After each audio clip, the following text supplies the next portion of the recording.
네, 동학 개미 운동이라는 말이 유행할 정도로 요즘 주식 투자 붐입니다. 주식시장에 처음 뛰어든 분들도 많을 것 같은데 20년 정도 주식시장에 참여하고 관찰한 저의 꿀팁 한 가지씩 가끔 방출해 드리겠습니다. PER이라는 게 있습니다. 퍼라고 하죠. PER을 구하는 계산 방법은 시가총액 나누기 당기 순이익입니다.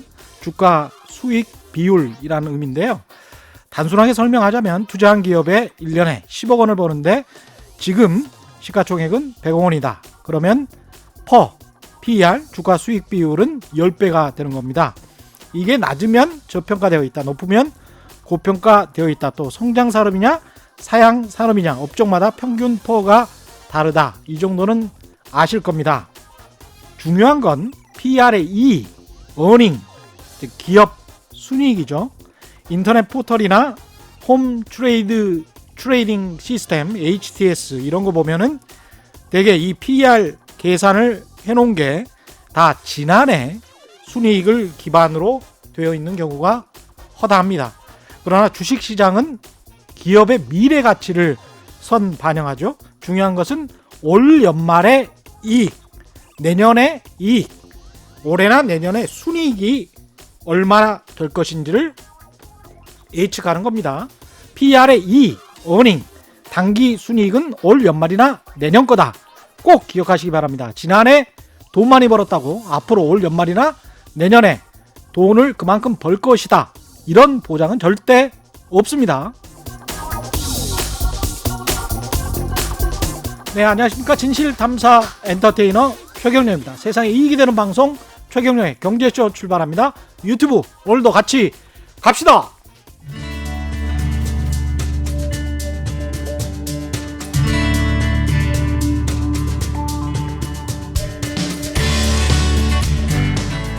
경제방송 아무거나 들으면 큰일 납니다. 듣고 또 들어도 탈이 나지 않는 최경영의 경제쇼.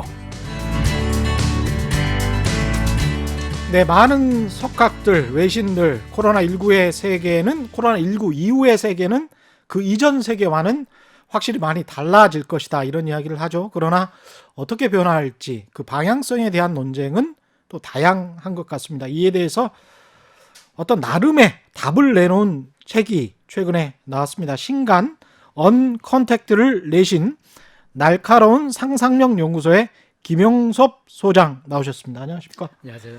예, 오랜만에 뵙습니다. 네, 오랜만입니다. 예, 책 소개를 우리 경제쇼에서 많이 해주시다가 네. 또 책을 쓰셨군요. 네. 예, 사실 사람들이 불안해하잖아요. 뭔가 네. 큰 변화가 생기면 왜 그럴까도 불안하고 어디로 갈지도 불안하잖아요. 네. 불안할 때 사실은 저희 같은 분석가들은 일이 그거예요. 분석해서 이런 방향으로 갈 것 같고 어떤 배경이 생겼고 어떤 문제가 생겼다를 알려주는 게 일이다 보니까 일종의 트렌드 분석인 거죠, 이게. 그렇죠. 트렌드 예. 분석가로서는 그냥 당연한 일을 한 거죠. 그냥 아. 지금 시점에는. 책 제목이 언컨택트입니다. 네. 이게 무슨 의미인가요? 어떤 컨택트 뭐 접촉하는 거죠. 그렇죠. 컨택트하지 않겠다는 게 언컨택트가 되는. 영화 제목도 있었던 것 같아요. 감염병 관련해서 뭐 컨택트인가? 컨테이전. 컨테이전이었나요? 네. 예. 전염을 예, 얘기해요. 예, 예. 그러니까 언컨택트 같은 경우가 예. 컨택하지 않겠다라고 하니까 아 사람들이 그러면 서로 안 보는구나. 요즘 우리가 사회적 격리하면서 단절해봤으니까 아 우리 서로 안 보고 사는 걸 얘기하는구나라고 오해하는데요. 우리는 컨택 계속 하고 싶어요. 그래서 연결시키고 싶어요. 그렇죠. 연결시키는데 불안한 겁니다. 그러다 보니까 그걸 해결할 방법을 다른 데서 찾는 건 거죠. 단절이 아니고 새로운 방법으로서의 컨택을 찾는 게 그게 언컨택트가 되는 거예요. 야, 그러니까 이제 단절의 세상이 아니고 이미 연결된 사회에서 연결을 끊을 수는 없을 거다. 그렇죠. 그래서 연결의 방법을 바꾸는데 대부분 뭐 IT가 만들어진 방법들이 많이 나올 겁니다. 재밌네. 그러면 이제 코로나19가 네. 우리 사회에 가져올 변화 차근차근 좀 설명을 좀 해주시면 좋을 것 같은데 뭐라고 일단 봐야 될까요? 사실 전 세계적으로 다들 처음 겪는 일이에요. 이렇게 예. 단절된 게. 왜냐하면 전 세계가 90년대부터 가장 많이 외쳐왔던 게 글로벌화입니다. 그렇죠. 세계화. 세계화. 그래서 예. 모든 경제 중심을 다 글로벌로 맞춰놨어요. 예. 사실 어떤 특정 나라가 중국이 안 돌아가면 딴 나라는 상관없을 것처럼 보여도 대부분 국제적인 글로벌 공급망이 그쪽에 또 많이 있잖아요. 그렇죠. 남의 나라 얘기가 더 이상 남의 나라 얘기가 아닌 시대를 만났습니다. 그러다 보니까 이런 전염병 때문에 이 팬데믹이 전 세계를 멈추게 만드니까 사람들이 많은 걸 느낀 건 거예요. 아, 이제까지 20, 30년간 글로벌화를 통해서 국제적 공급망도 구축해 놓고 이걸 통해서 모든 경제와 모든 사회 구조를 만들어 놨는데 이게 브레이크가 생겼을 때 어떤 일이 생길까에 대한 고민이 시작된 겁니다. 우리 경영학에서는 그걸 글로벌 가치 사슬 네. 이렇게 이야기를 했잖아요. 네네. 예. 근데 그게 한쪽에서 무너지니까 당장 마스크를 어디다가 뭐 주라고 할 때도 없는 그런 상황이 돼버린 거 아니에요, 지금? 그러다 보니까 다들 고민하는 게 이 예. 시기 이후에 어떤 방법을 찾을까에 대한 고민들이 자꾸 나오기 시작하는데요. 가장 대표적인 고민이 공장이 폐쇄가 많이 됐어요. 예. 코로나 때문에 생산 라인 중단된 거 많았잖아요. 중단되니까 기업들이 뭔 고민을 하느냐. 이런 일이 또 안 생기다는 보장이 없는데 그렇죠. 그러면 사람 때문에 생긴 문제를 해결할 가장 좋은 방법은 공장 자동화거든요. 아, 별로 안 자동화에 좋다. 투자하는 게 사실은 가장 좋은 자동화. 답이 될 수 있잖아요. 그리고 그러네요. 기계가 만들면. 네. 그리고 또 오프라인 매장에 사람들이 장 보러 안 가니까 아니, 나오질 않는데. 그러면 방법은 갖다 줘야 되잖아요. 갖다 준다. 당연히 배송 사업이 더 클 수밖에 없고 예. 요즘 뭐 당일 배송, 새벽 배송, 뭐 심지어 별별 배송 다 하잖아요. 예. 이런 게 나오는 것 자체가 우리가 불안한 거예요. 불안하고 이제까지 있어왔던 그런 시스템들이 조금 불안감도 생기니까 그걸 해결할 방법들을 자꾸 찾아주는 거예요. 기업은 대안을 계속 만들어야지 비즈니스 하잖아요. 그렇죠. 그러다 보니까 이들이 가장 많이 고민하는 대안들이 아, 결국은 그러면 언컨택트 환경을 더 심화시키는 거다. 언컨택트 환경을 심화시킨다. 네. 왜냐하면 언컨택트가 갑자기 나온 게 아닙니다. 음. 이미 우리가 온라인 쇼핑 해봤잖아요, 많이. 많이 했죠. 그리고 이미 뭐 로봇 때문에 일자리가 줄어든다. 어제 오늘 나온 얘기도 아닙니다. 몇 조 원이었던 시장이 지금 뭐 120조 원으로 한 10여 년 만에 이렇게 됐습니다. 온라인 시장이. 예. 그걸 우리가 아, 분명히 컨택트 중심으로 오랫동안 살아왔지만 언컨택트 환경으로 많이 바뀐다는 건 알았지만 좀 천천히 갈 줄 알았어요. 그렇죠. 그러다 보니까 일반 사람들이 일반 오프라인 상점들이 온라인으로 다 안 바꿨잖아요. 그렇죠. 그냥 뭐 언젠간 저 방향으로 가겠지만 좀 더 있다 가겠지 싶어서 많이 안 했습니다. 특히나 한국의 패션 브랜드나 유통 브랜드 중에서요. 메이저들은 다 바꿨는데 중견이나 중소들은 많이 안 바꿨거든요. 아. 근데 그들이 이제까지 안 바꾼 이유가 좀 더 가겠지 이 흐름이. 이 흐름이. 근데 오프라인 시장이. 네. 근데 코로나 이슈를 통해서 몇 년간의 시간이 짧아진 거예요. 속도가 갑자기 빨라지기 시작하면서 그 보통 이런 걸 트리거라고 부르는데요. 뭔가를 어떤 방아쇠. 흐름이 그렇죠. 예. 정체돼 있다가 뭔가의 계기를 통해서 확 증폭되는데 지금 시기가 그 시기입니다. 그래서 갑자기 없었던 언컨택트가 튀어나온 게 아니고 원래 가던 방향이었는데 지금 뭐 시속 한 3, 40km 달리고 있는 중이었었다면 갑자기 코로나 때문에 갑자기 시속 100km가 돼버린 거예요. 이게 불안불안한데 지금까지의 속도도 현기증을 내는 분들이 많거든요, 사실은. 그렇죠. 보통 일반 사람들은. 근데 이거 정말 나 자연으로 돌아가고 싶어. 뭐 돌아갈래. 뭐 이런 업종이나 이런 어떤 사람들이 생겨나서 그게 또 새로운 시장이 될 가능성 이런 건 없을까요? 이미 있어요. 있죠. 왜냐하면 이미 네. 제가 아까도 말씀드렸지만 언컨택트 갑자기 나온 게 아니라 그랬잖아요. 네. 가던 방향이었다 그랬잖아요. 예. 아니 이미 10년 전, 20년 전부터도 그 방향들을 다들 알았었거든요. 그럼 당연히 아 저렇게 미래가 되면 그 미래에서 기계 틈바구니에 사느니 나는 좀 자발적 고립 같은 거 하면서 저기 산속에서 좀 살고 싶어 나올 거잖아요. 그렇죠. 이미 그런 흐름들이 최근 몇 년간 계속 나왔었거든요. 근데 그렇게 했던 사람들이 이걸 계기로 해서 더 또 많이 하겠죠. 왜냐하면 지금은 전 국민이 자발적 고립해왔어요. 이제까지 자발적 고립은 일반적인 샐러리맨들은 못했잖아요. 회사에 해야 그렇죠. 되니까. 예. 좀 여유 있거나 아니면 프리랜서거나 이런 사람들은 해봤던 건데 예. 이번엔 누구나 다 해봤어요. 해보니까 어떤 사람 이게 나한테 맞네. 아니 그리고 기업들이 그런 보고서를 요즘 제출한다며요. 그 자발적으로 격리를 해서 해봤더니 생산성이 높아졌더라. 높아졌어요. 그런 이야기를 한다는 거예요. 예. 이게 원격 근무에 나오는 부분인데요. 예. 원격 근무 사실은 이 원격 근무를 누가 예전에 예측했었냐면 예. 엘빈 토플러. 엘빈 토플러의 제3의 물가를 1980년에 대단한 사람이군요. 미래 재택근무 할 거다 했었거든요. 예. 그 미래가 보통 20세기 말 21세기 초반 정도였어요. 그분이 예측한 시점. 예. 실제로 미국이나 유럽은 많이 해요. 미국에선 그러니까 하루 종일 재택근무 말고 일주일 내내 말고 그렇죠. 잠깐이라도 경험한 사람들 음. 뭐 한 3분의 2 가까이 돼요 벌써. 예. 근데 우리는 굉장히 적습니다. 왜 적으냐? 한국이 뭐 IT에서 어디 시스템이 모자라는 나라도 아닌데 그럼. 왜 안 될까? 우리는 인프라의 문제가 아니고 사람들이 문화죠, 문화. 만나야 일이 되지 예. 이거거든요. 그리고 또 우리가 조직 문화가 기본적인 위계 구조가 돼 있어요. 그 저 상사분들이 옆에 꼭 부하 직원을 거느리고 싶어해. 그렇죠. 예. 그 그리고- 사무실에 있어야 안심을 해요. 그리고 회의를 해도요. 회의를 해도 회의에 예. 서로 다른 직급이 모여 있으면 직급 높은 사람의 발언권이 제일 셀 수밖에 없잖아요. 30분 동안 혼자만 말하고 가시는 분들도 있어요. 그렇죠. 예. 이걸 이번에 화상 회의로 다 바꿔봤더니 예. 직급 높은 사람의 발언권이 아니고 더 정확한 답을 갖고 있는 사람의 발언권이 많아지더라는 거죠. 그리고 잡담을 덜 하고 일만 빨리 하고 왜냐면 우리가 그런 얘기 많이 해요. 와, 사람들이 뭐 회의주의자냐 맨날 회의만 하냐. 예. 실제 업무 시간 중에 회의가 굉장히 많은 시간을 차지하잖아요. 그게 오히려 스트레스가 되는 사람들도 굉장히 많죠. 그렇죠. 예. 근데 화상회의나 원격으로 해봤더니 그 시간이 줄어들었어요. 그러니까 기업 입장에선 말되네 이거. 이제까지 안 했던 이유가 예. 정말 재택이나 원격 근무가 불필요하거나 효율성이 없어서 안 했던 게 아니고 이미 미국이나 유럽은 많이 해봤는데 우리가 예. 안 했던 이유는 분명히 이게 좋은 방법은 있는데 한국적 조직 문화에 익숙한 선배들이 저항한 거예요. 그렇죠. 그냥 하던 대로 하자. 그렇죠. 왜냐하면 모여 있어야지 높은 사람이 힘을 발휘할 수 있는 거죠. 안 모이면 힘을 발휘 못 하잖아요. 그리고 이분들이 나가면 별로 친구가 없어. 가족도 없고. 가족이랑 별로 안 친해 이분들이. 그래서 사실 우리가 재택이나 원격을 예. 그런 문제 때문에 적극적으로 못했어요. 예. 못하고 있다가 사실 메르스 때도 일시적으로 했었거든요. 음. 메르스 끝나자마자 다시 다 돌아왔어요. 아. 근데 이번에는 달라요. 아. 큰 기업 웬만하면 다 해봤거든요. 해봤더니 뭘 느끼냐? 이 일이 더 잘 되는데?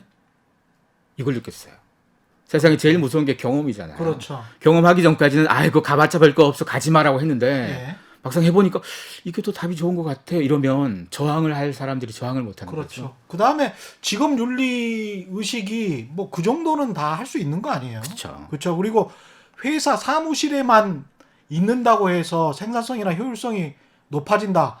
아니 뭐 직장 상사가 잘 안 볼 때 인터넷 하고 다른 짓 하는 직장인들도 많잖아요. 그렇죠. 예. 근데 사실 이 재택근무가 생산성 효율성을 높여주는 거에 있어도 딜레마가 하나 있어요. 재택근무를 할 수 있는 직종이 대부분 대기업에 있거나. 그러네요. 왜냐면 우리가 보통 소위 얘기하는 좀 뭐 소외된 계층에서 일하시는 분들이나 서비스 직이나 대기업보다는 월급도 적잖아요. 그렇죠. 그런 분들은 재택이 안 돼요. 매니팩처링을 한다. 그렇죠. 제조 어셈블리 라인이다. 그러면은 무조건 가야 되는 거죠. 그리고 네. 라인은 어떻게 하냐? 라인은 공장 자동화로 로봇을 넣기 때문에 그렇죠. 사실은 대체가 돼버리네. 그렇죠. 이런 변화가 기업으로 하여금 그 변화에 대한 대응하게끔 만들어주는데요. 사실은 2001년 9.11 때, 예. 9.11 때 가장 투자 많이 했던 게 금융사들의 백업 시스템이었어요. 그런 걸 생각하고 있지 않다가 예. 지금 웬만한 금융사들은 백업을 한 군데만 하는 게 여러 군데 하잖아요. 그리고 글로벌 금융위기 때 예. 그때는 뭘 투자만 IT 전반에 투자를 많이 했어요. 음. 최근에는 대부분 기업들이 돈을 잘 안 쓰는데 한 군데만 투자를 많이 해요. 자동화예요. 예. 그게 공장 자동화, 물류 자동화, 뭐 업무 자동화, 자동화에 있는 투자를 많이 해요. 이번에 겪어보니까 야 사람끼리 모여서 일하는데 조금 리스크가 있었구나. 그리고 이걸 이제까지는 바꾸고는 싶었지만 바꾸려면 사실 뭐 조직의 노동 문제도 있고 여러 가지 문제가 얽혀가지고 저항을 예. 하는데 예. 이번 코로나는 저항을 못하게 만드는 명분이 되어주는 거죠. 그래서 이게 사실 그냥 단지 우리가 쇼핑하는데 배송시키고 사람 직접 안 봤어 이 정도의 수준이 아니고요. 예. 더 큰 문제가 있는 겁니다. 이렇게 자동화되고 온라인화가 가속화되면 당장 이제 그 수혜를 받을 업종이나 직업군보다 걱정이 되는 건 이제 아유 이거 저 자영업 하시는 분들이 할지 이런 분들은 어떡하지 뭐 이런 걱정부터 드는데 맞습니다. 이분들은 어떻게 해야 됩니까? 사실 이번에 재밌는 사례 중에 하나가 그 캐나다에 쇼피파이라는 회사가 있는데요. 예. 이 회사가 글로벌 기업인데 뭘 하는 회사인가 하면 오프라인 상점들을 온라인화 시켜주는 회사예요. 이제까지는 뭐 동네에 있는 작은 가게들이 거기에서만 물건을 팔았지 자기 물건을 온라인으로는 안 팔았었거든요. 그렇죠. 예. 그런 거 할 줄도 몰랐고 굳이 뭐 내가 이렇게 했었는데 이 회사는 그걸 해주는 회사예요. 이 회사가 최근에 주가가요 사상 최고치를 기록했는데요. 이 회사의 시가총액이 지금 금요일 기준으로 754억 달러니까 93조 원쯤 돼요. 예. 93조 지난주 원이면 금요일 기준으로. 예. 93조 원쯤 되면요. 우리나라에 이것보다 시가총액이 큰 기업은 딱 한 개밖에 없어요. 삼성전자. 그러네요. SK 하이닉스가 59조 되고 현대차가 뭐 20조가 채 안 되니까. 예. 그냥 오프라인 몰을 온라인으로 바꿔주는 그거 대행하는 회사가 어마어마한 기회를 만나는 건 거죠. 반대로 생각하면 뭐 작은 소상공인이나 자영업자들이 이제까지 그냥 오프라인으로 해왔는데 이제 온라인도 한번 신경 써야 되지 않을까? 온라인. 이 계기가 이제 돼버린다 이거죠. 왜냐하면 우리나라에서 대형마트가 계속 늘기만 하다가 작년부터 폐점이 시작됐어요. 대기업 대형마트면 어마어마하게 힘이 세잖아요. 예. 걔들이 폐점을 했어요. 이제까지는 대형마트 때문에 골목시장 무너진다고 그랬는데 대형마트가 무너지는 거예요. 그들을 무너뜨린 건 배송이었어요. 새벽 배송, 당일 예. 배송. 그러다 보니까 대형마트들이 다 그 사업에 뛰어드는 건 거죠. 그러면 수많은 사람들이 배송을 시키는데 장 보는 것도 시키고 이것저것 다 시켜봤어요. 그러면 그런 건 다 했는데 다른 건 다시 일반적으로 예전에 하던 거 하겠습니까? 요즘 세탁소도 온라인 배송해요. 세탁소도 새벽에 부르면 새벽에 문 앞에다가 옷 걸어 놓잖아요. 예. 새벽에 갖고 가가지고 다음 새벽에 걸어놔요. 드라이 해가지고. 야. 이런 시대인데 그러면 이게 세탁소뿐이겠어요? 우리가 하는 일반적인 거래 행위에 있어서 이런 게 더 많아지지 않겠습니까? 그 배달의 민족 같은 그런 포탈이 네. 여러 개 업종별로 생길 가능성도 있겠군요. 그렇죠. 그래서 보통 우리가 이제까지는 배달하면 장 보는 거나 음식 배달만 생각했잖아요. 범주를 넓혀야 돼요. 왜냐하면 우리가 직접 사람을 맞닥뜨리지 않고도 거래하면 좋은 점이 뭐냐면 사실 누군가가 내 물건 갖다 주려고 비 오는 날 비 맞아가면서 뛰어왔다고 생각해 보세요. 미안해요. 그렇죠. 그렇죠. 근데 새벽 배송 이런 거는 문 앞에 걸어놓고 가기 때문에 비가 왔는지 눈이 왔는지 누가 왔던지 몰라요. 미안함이 떨어져요. 죄책감, 소비의 죄책감도 사라지는 거고요. 그러네요. 그리고 더 무서운 건 이번에 중국에서 우한 지역이 발병 지역이었잖아요. 우한 지역에 통제를 많이 했을 당시에 예. 그 동네 사람도 먹고 살아야 되잖아요. 중국의 징동닷컴 같은 그 온라인 쇼핑몰 유명한 회사들이 있어요. 그런 회사가 뭘 테스트했냐면 자율주행 배송 로봇. 그걸로 식료품 배달을 해봤었어요. 그런 거 뭐 도시락 배달 회사도 자율주행 로봇 테스트해보고. 예. 원래 이게 미국에 있는 회사들은 작년부터 많이 테스트해봤거든요. 영국에서도 드론으로 그 진단 키트 각 가정마다 뭐 나눠주고 하는 그런 시스템을 이번에 한번 해보더라고요. 네. 이번에 그래서 그러니까 여러 가지를 실험해보는구나. 그렇죠. 이런 계기를 통해서 그동안 준비해 왔던 걸 내년에 할까 내후년에 할까 이런 것들도 올해 해보자 이참에. 이런 것들이 많아지니까 속도가 그렇군요. 빨라질 수밖에 없죠.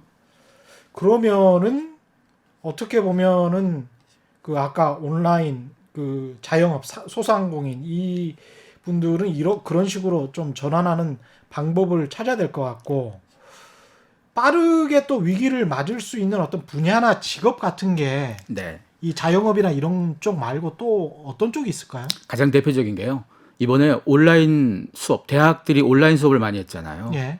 뭘 많이 느꼈냐면 학생들이 교수들이 되게 수업 컨텐츠 퀄리티가 낮다 하는 걸 느꼈어요. 학생들 입장에서. 온라인으로 하면 그게 더 뚜렷하게 보이나요? 왜 그런가 하면요. 예.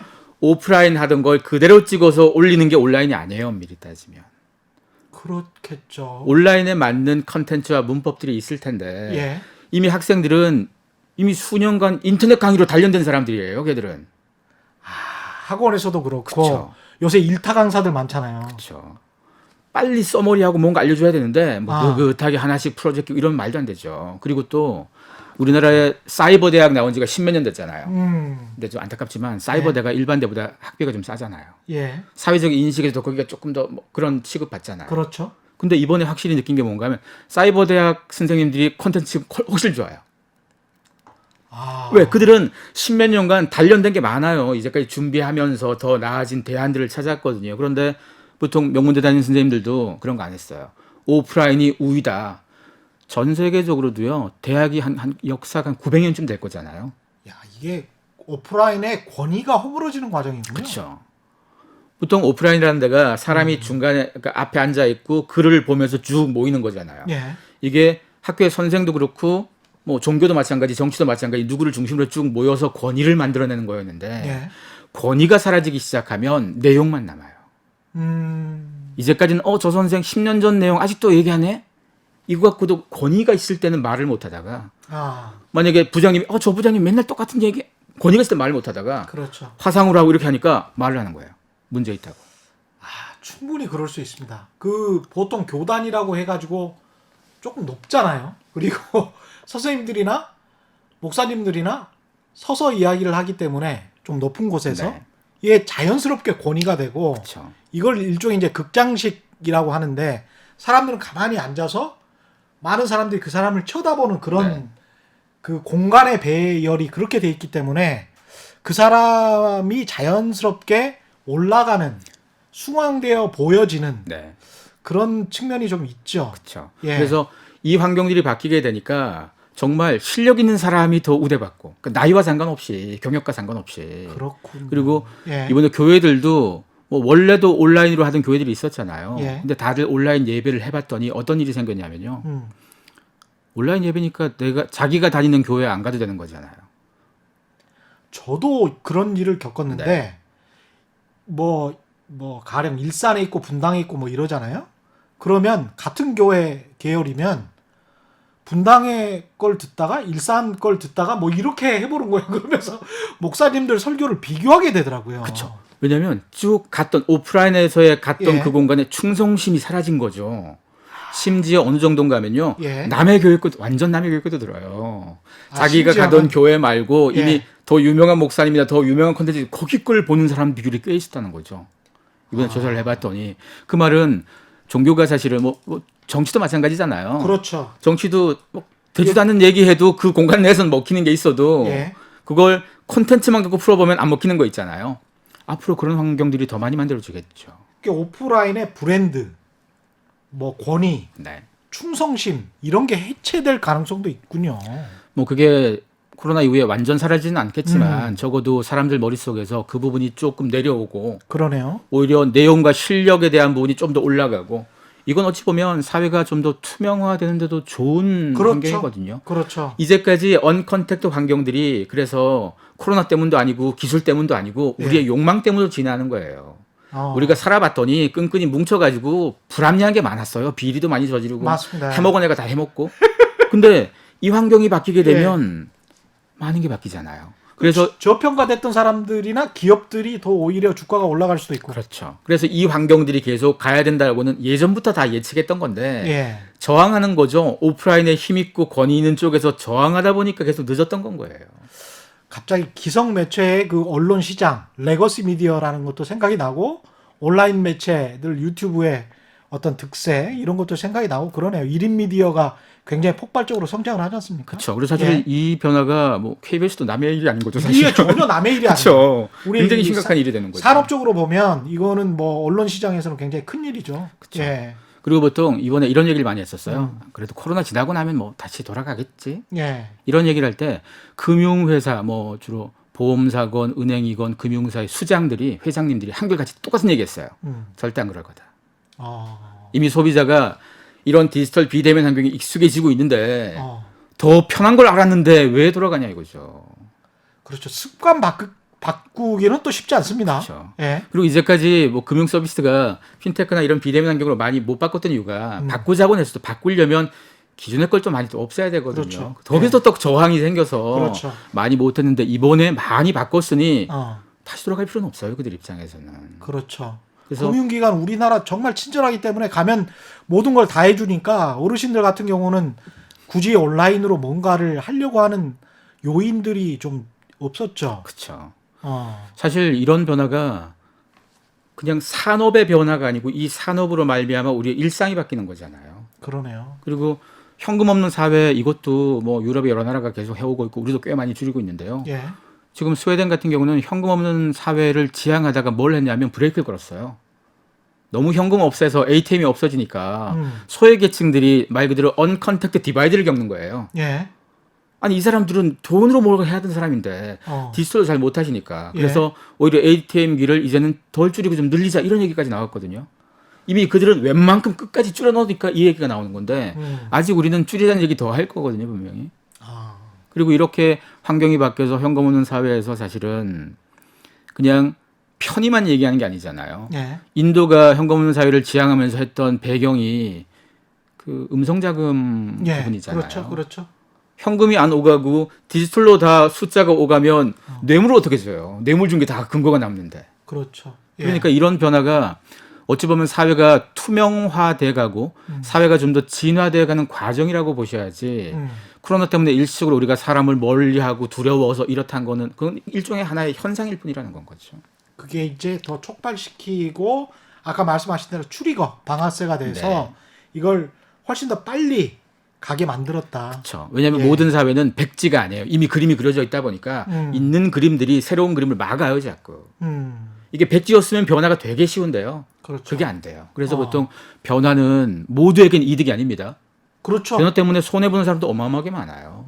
그리고 저항하는 사람들도 그렇죠. 많고. 하지만 그렇게 저항해도 저항은 한계가 있어서요. 예. 특히나 이번에 코로나처럼 그런 저항을 무력화시킬 계기가 자꾸 등장하기 시작하면 그러면 사실 이런 얘기가 언컨택트나 이런 상황들이 남의 일이구나 이게 아닌 거죠. 사람들이 최근 몇 년간 뭐 4차 산업혁명 얘기를 잔뜩 해도 그거 남의 일이지 했잖아요. 그랬죠. 남의 일이 아닌 게요. IT 기업들이 얘기하는 인공지능부터 빅데이터, 뭐 로봇도 그렇고 스마트 팩토리도 그렇고 스마트 시티 이 모든 거의 귀결점이 다 언컨택트예요. 그렇습니다. 다 사람을 직접 맞닥뜨리지 않고도 문제를 풀어가는 과정들이거든요. 자율주행도 마찬가지고. 예. 그게 다 IT 산업의 미래 방향이 되는 거고 그걸로 먹고 사는 기업들이 지금 전 세계에서 시가총액 상위 기업 다 거기다 들어가 있잖아요.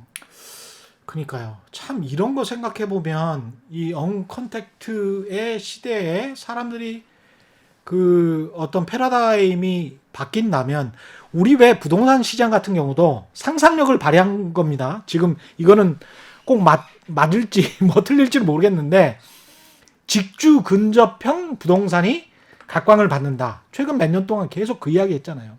그러면서 뭐 도심 속에 있는 부동산이 좋을 것이다. 그런 아파트가 좋다. 이런 이야기를 했는데 지금 코로나19 같은 경우는 대도시에서 굉장히 심했거든요. 그렇죠.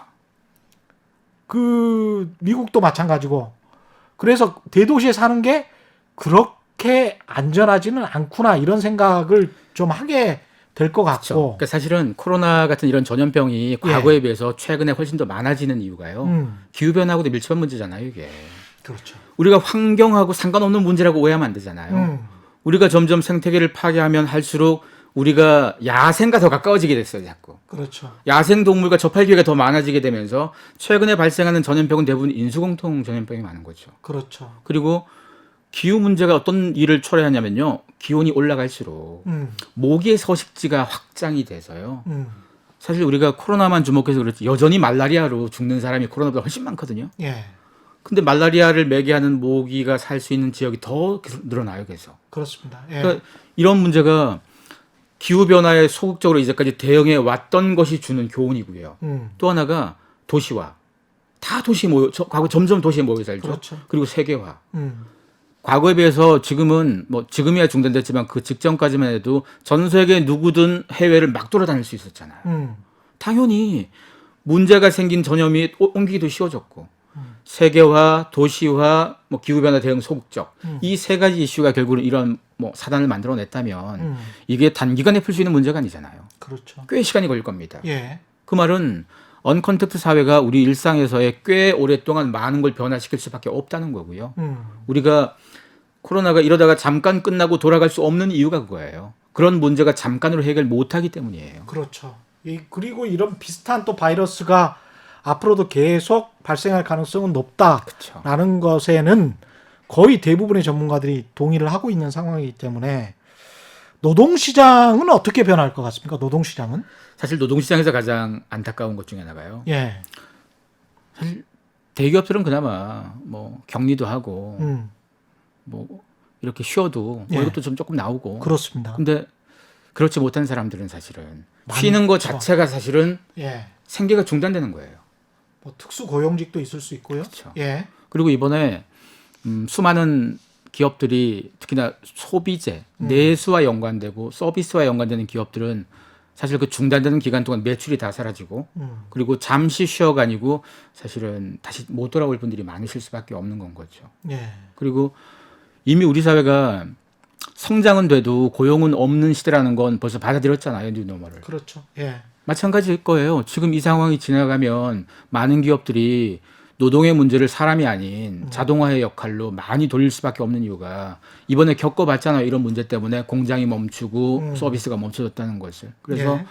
이 문제를 뭐 노동소의 문제가 분명히 생길 수밖에 없어요. 없어서 이걸 모든 사람들의 일자리를 보장하자 이 문제보다도 예. 복지나 기본소득 이 문제로 푸는 방향이 사실은 굉장히 필요할 수도 있고요. 복지나 기본소득 문제로 풀 수밖에 없는 그런 방향으로 가고 있는 그쵸. 거죠. 그리고 또 예. 기업 중에 흥미로운 기업 중에 하나가 아마존인데요. 예. 아마존이 향후 작년에 발표한 게 앞으로 5년간 직원들 교육에 쓰겠다고 8천억인가를 얘기했거든요. 그게 이제 재교육이라는 거잖아요. 근데 거기 교육에 두 부류가 있는데요. 예. 하나는 그 물류센터 같은 데서 보통 우리가 아주 고급 노동자는 아니잖아요. 그런 노동자들에게 상위 노동자가 될 수 있도록 교육을 시켜주는 거예요. 그렇죠. 그거 하나 하고 예. 예. 또 하나는 아마존에 완전히 필요 없는 역할. 아마존에 필요 없는 건데도 원하면 자격증 따게끔 도와줘서 나가게끔 하는 거예요. 그렇죠.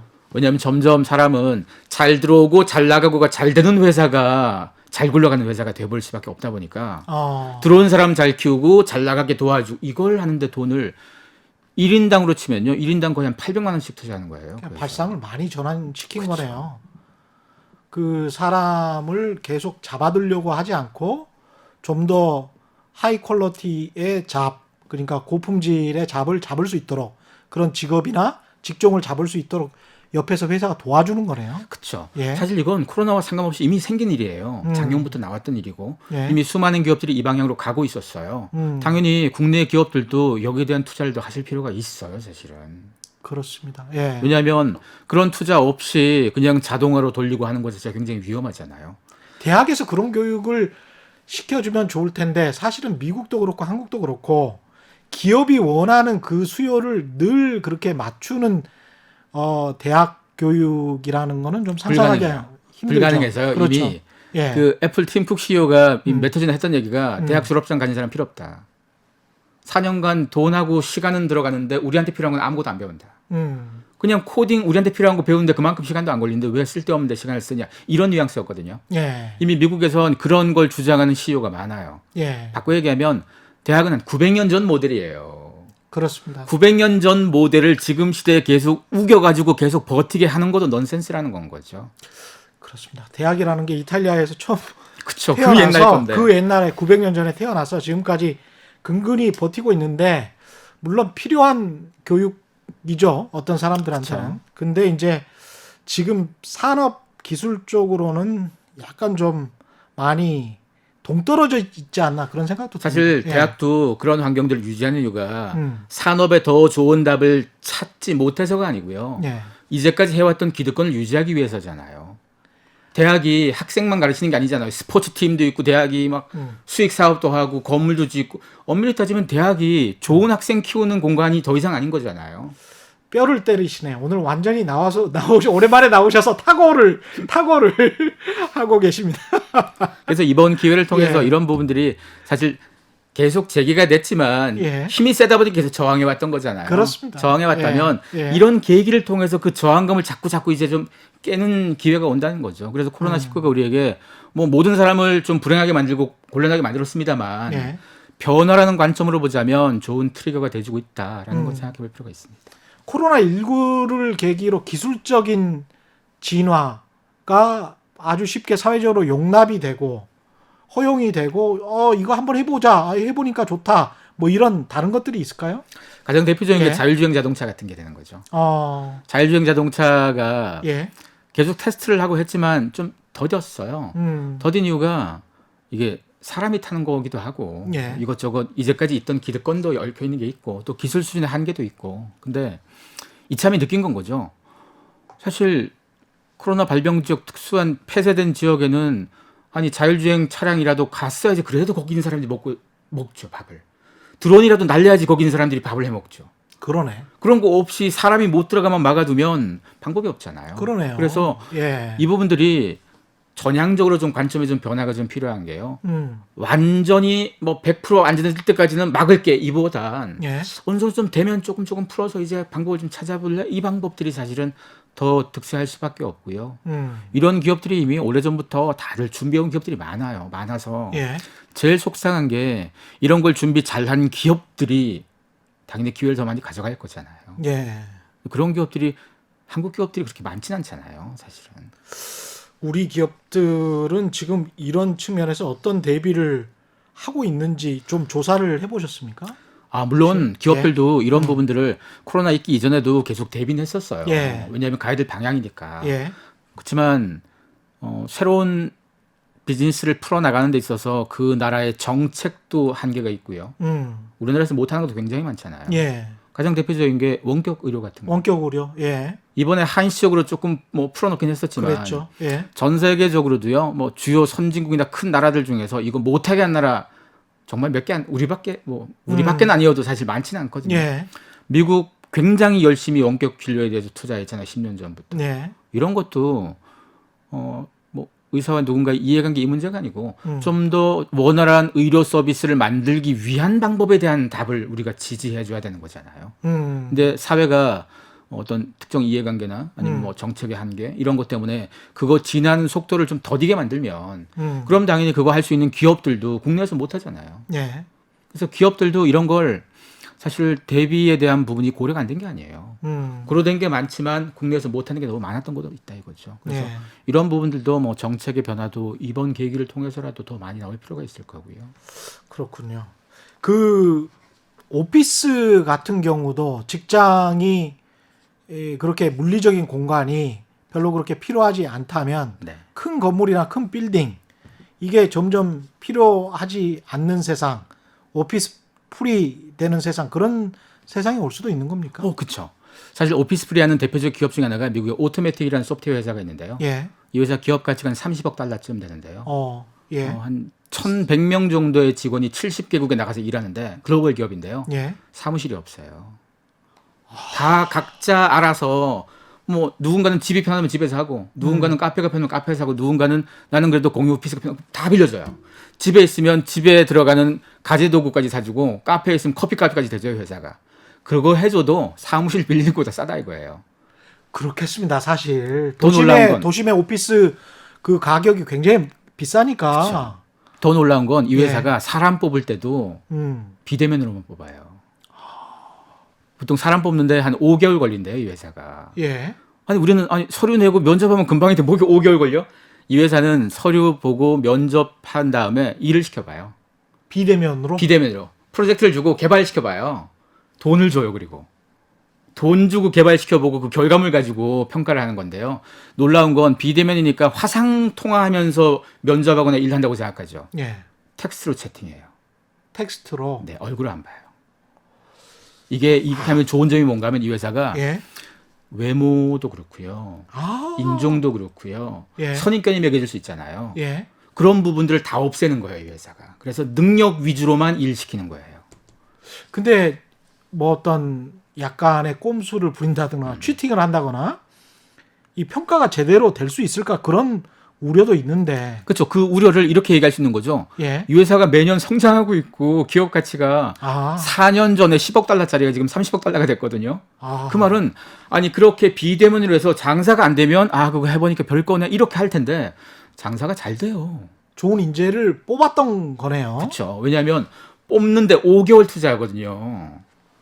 야, 이제까지 우리가 재밌다. 보통 오프라인에서 예. 사람 뽑을 때 그만큼 투자 안 하잖아요. 그렇죠.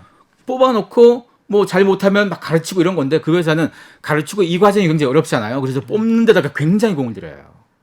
끽해야 뭐 3차, 5차 정도까지 뭐 시험 보고 뭐 이런 게 우리는 일반적이었는데 5개월을 그래서 이런 과정만 보면 기존에 해왔던 방식과 이런 변화된 방식이 뭐가 더 좋으냐라는 부분들은 예. 사실 우리가 답할 필요는 없는 거죠. 그렇죠. 사람들이 판단할 수 있잖아요. 이제까지는 다 오프라인에서 면접 보고 그래도 사람 품성 이런 건 얼굴 보면 알지 이런 건데 이게 아니어도 일 더 잘하고 품성 좋은 사람을 찾을 수 있다면 그렇죠. 그러면 우리가 과거의 방식을 고집할 필요는 없잖아요. 그 생각해 보니까 갑자기 그 우리나라 대표적인 재벌 기업 옆에 네. 항상 그 관상 보는 분이 맞아요. 회장님 옆에 항상 관상 보는 분이 있어가지고 신입사원까지 다 그 관상 보고 뽑았다는 그 옛날 네. 시절의 생각이 나네요. 그러고 보니까 이게 우리는 그 동양적 가치관으로는 이제 신원서판이라고 해가지고 얼굴 보고 글 보고 뭐 이렇게 해서 뽑는 게 맞다라고 하는데 생각해 보니까 그게 편견일 수가 있겠습니다. 그렇죠. 예. 그리고 사실 그런 방식을 하는 기업들이 원격 교육하는 원격으로 일하는 기업들이 성과가 안 좋으면 우리가 그런 얘기를 하지를 못하는데요. 그렇죠. 성과가 좋으니까 그러면 어. 기업들이 존재하는 이유가 성과를 더 내서 가치를 만들기 위해서 기업을 하는 건 거지. 그렇죠. 뭐 다른 이유가 아니거든요. 그렇습니다. 그리고 예. 이런 변화를 잘 생각해 보면 기득권을 가진 사람들이 사실 뭐 연차가 좀 쌓이고 일을 좀 못해도 기존의 방식은 그런 사람들이 좀 더 버티기가 쉬웠잖아요. 쉬웠죠. 근데 이렇게 언컨택트 환경으로 바뀌게 되면 정말 실력 갖고만 싸우게 돼요. 이런 그렇습니다. 시대가 되면 예. 나이가 있는 사람들은 또 그렇게 생각하겠죠. 와, 우리는 또 힘든 시대가 왔어. 그렇지 않아요. 왜냐하면 나이가 들어도 그렇게 위기에 나이를 가지고 뭐 억누르고 좀 쉽게 갈 수 있어를 머릿속에 생각하다 보니까 매년 시간이 지날수록 그렇게 열심히는 안 살아왔을 수도 있고 열심히 세력을 안 도태가 받아들일 되는. 수 있었어요. 예. 우리가. 예. 근데 그게 다 사라지고 실력만 갖고 평생 살아야 된다고 하면 나이가 들수록 또 계속 열심히 하겠죠. 예. 세상에서 제일 무서운 게 나이 많으면서 변화를 잘 받아들이는 사람이 제일 무섭잖아요. 그렇죠. 우리가 예. 그런 사람 되면 되는 거니까요. 예. 그러면서 또 삶의 지혜가 묻어나면 네.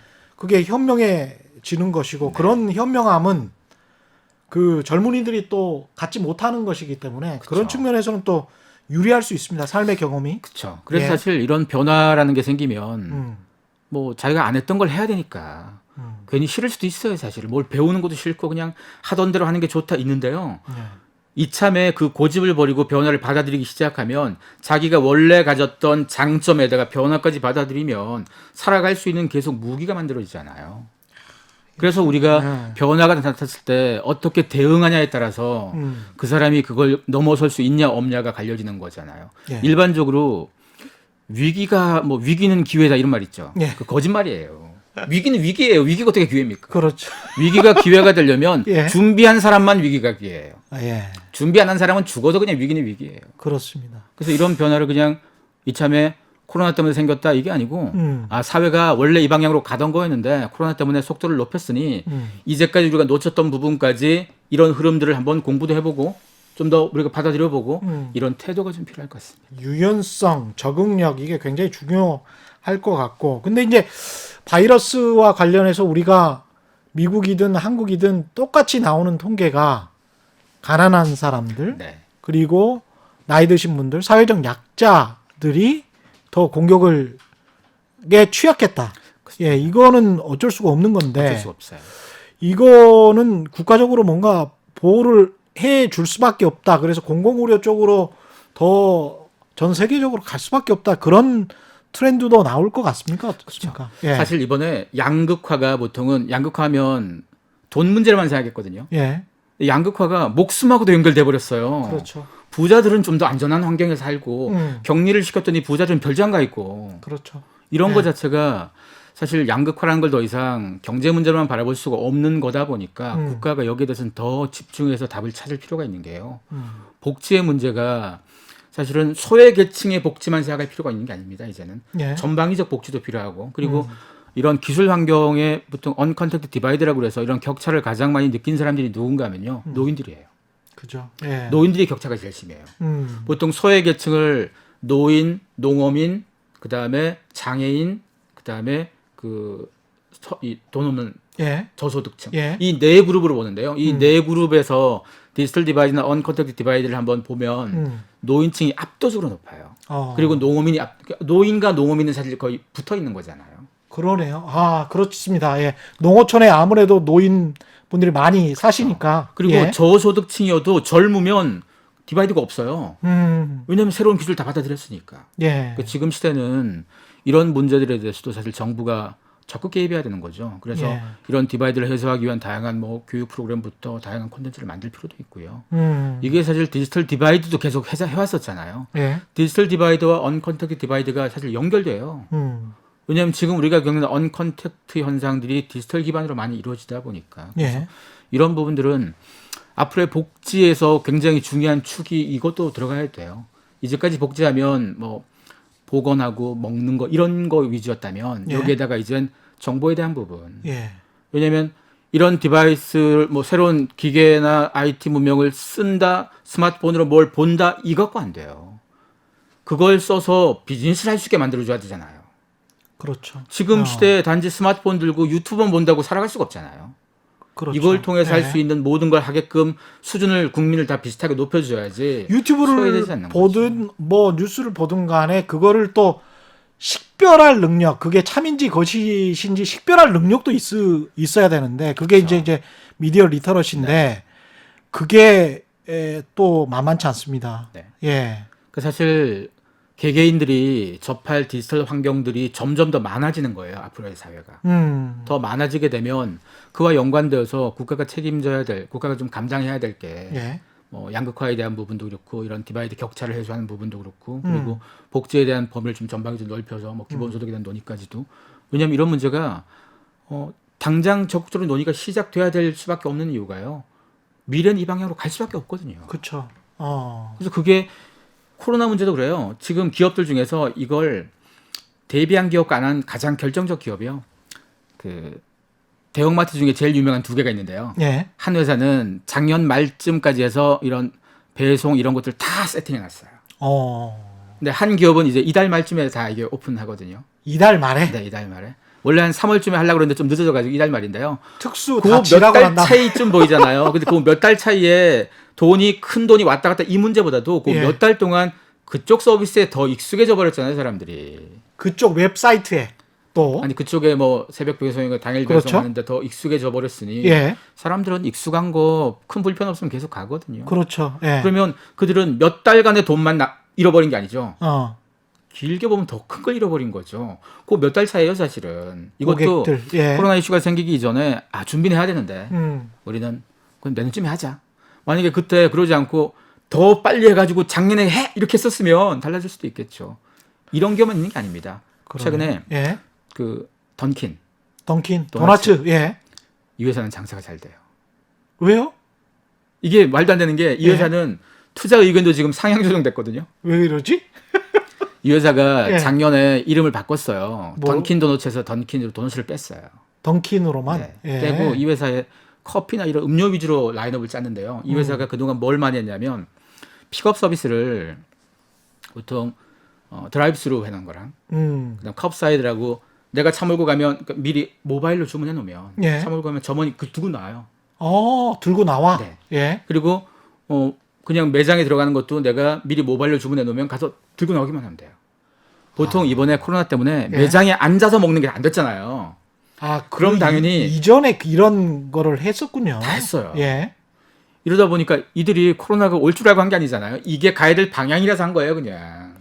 방향이라고 해서 한 건데 이번에 다들 문 닫고 이렇게 폐점 많이 하고 했는데 미국에 있는 이 회사들은 이 던킨은 거의 매장이 다 오픈돼 있고 왜냐하면 사람이 안 들어오고 다 픽업해주고 드라이브스루 했으니까. 우리나라 그 항구 쪽에 드라이브 스루 횟집 생겼다고 하던데 그런 것들도 어떻게 보면 일종의 적응을 잘하는 상인들이다, 기업들이다 그쵸? 이렇게 생각할 네. 수도 있겠습니다. 근데 예. 이참에 닥치고 하는 거는 그런 작은 데들은 뭐 임기응변을 할 수 있는데요. 그렇죠. 큰 기업들은 미리 준비가 된 기업들은 시스템을 확실히 다 보는 건 거죠. 예, 시스템을 다 바꿔야 그렇죠. 되니까. 그게 불과 몇 달 먼저 요 차이 가지고 기업의 가치가 확 바뀌잖아요. 그래서 사실 이 상황이 올해 만약에 코로나가 다 사라져도 내년 내후년 또 어떤 뭔가가 나올지 모르고 어떤 예. 변수가 생길지 모르면 기업들이 이 고민을 해야 돼요. 변신을 할 거면 빨리빨리 좀 바꿔놔야 된다 이거죠. 개인도 변신을 열심히 해야 될 것 같고 네. 앞으로 지금 시간이 얼마 안 남았는데 이런 코로나19 이후에 정말 눈여겨봐야 될 업종 뭐 이런 게 있을까요? 우선 업종하면 대부분 IT 업종이죠. IT 업종으로. 예. 왜냐하면 지금 끌고 나가는 업이 그러니까 전체 산업을 끌고 나가는 것도 다 IT 업이잖아요. 근데 그 IT 업계가 이번을 계기로 일종의 퀀텀 점프라 그러죠. 도약할 계기가 많이 만들어진 게 예. 사회적으로 뭐 자율주행도 그렇고 여러모로 더 필요한 니즈가 생겨버렸잖아요. 예. 그리고 점점 많은 사람들이 비대면으로 화상회의하고 뭐 네트워크로 하게 할수록 클라우드 서비스는 더 커지는 건 거고. 그러네요. 가만 보면 지금 이러한 환경 변화 때문에 득을 보는 기업들 추적해 보면 대부분 다 우리가 아는 유명한 IT 기업들이 많아요. 알겠습니다. 오늘 말씀 여기까지 듣고요. 지금까지 김용섭 날카로운 상상연구소 김용섭 소장과 함께했습니다. 고맙습니다. 고맙습니다. 예, 저는 KBS 최경영 기자였고요. 내일 4시 5분에 다시 찾아뵙겠습니다. 지금까지 세상에 이익이 되는 방송 최경영의 경제쇼였습니다. 고맙습니다.